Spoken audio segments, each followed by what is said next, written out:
Hi, how's it going? Hi, Matt.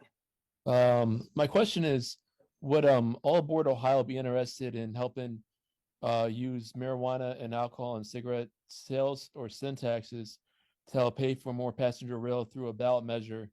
That way, we have extra money coming in, and there's less impaired drivers on the road because they can just take the train. And would all aboard Ohio be interested in helping out with the paperwork and helping out with getting the petition signatures to get that on the ballot? I will answer that in an ideologic sense, and then I will defer to leadership for the fundamental. So we are working again with our friends at Scioto Analysis, who did our economic impact study, and they are currently working on a funding model study, and step two of that study, which we should have in our hands in the next week, deals with opportunities that we would have for income that can be used for passenger rail operations. One of the things that Rob at Site Analysis and I have discussed is the use of, syntax, because it is a pretty popular funding source in a lot of our peer states, particularly Michigan, where they use, a pretty substantial chunk of the cannabis tax to supplement the particularly passenger rail transit line item. So I think from just a can this work as a funding source, we're certainly interested in exploring all options. A little inside baseball, the governor's blue book, which is kind of the really high level description of his thoughts on budget, really did talk about increasing sin taxes across the board, whether that be cigarette tax, whether that be cannabis tax, or whether that be gambling tax. And there's already been a bit of a pushback from the legislature about how much that is. So on one hand, I think anywhere that we can find funding that makes sense, we're certainly going to be in favor of that. But on the other hand, we need to be very respectful of the climate in the state house right now, with how they look at taxation. I would defer to Mitch as to, whether or not we would have the capacity to help with an actual ballot signature initiative.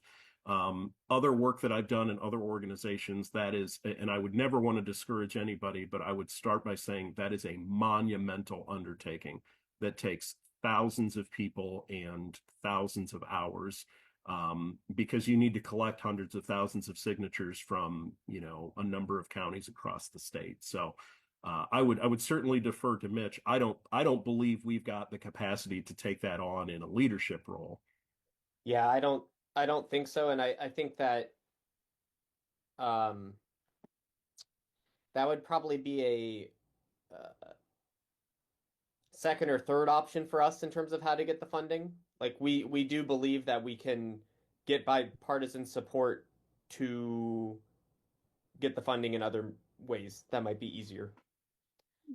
But I think it's certainly good for us to have, plans A through Z, and I think that that definitely is a potential option that is on our radar. Good question, though. I mean, it's certainly something that, at least from an opportunity for funding standpoint, that we are talking about.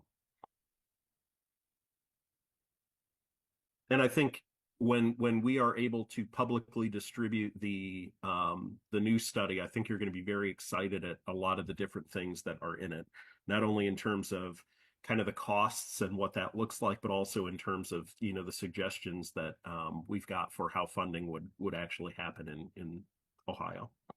Because it really is exciting to see the diversity of ways that they're funding them in other states. It can go everywhere from a separate institution that handles the funding to just annual funding, or I guess biannual funding in the budgets. A good example is in the state of Missouri. They have increased their funding for passenger rail, I think, for the past 3 or 4 budgets in a row. And a big part of that was due to studies that proved economic impact and are promoting their state supported route, the Missouri River Runner.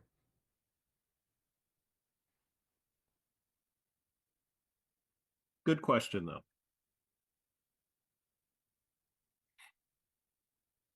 Anything else? I know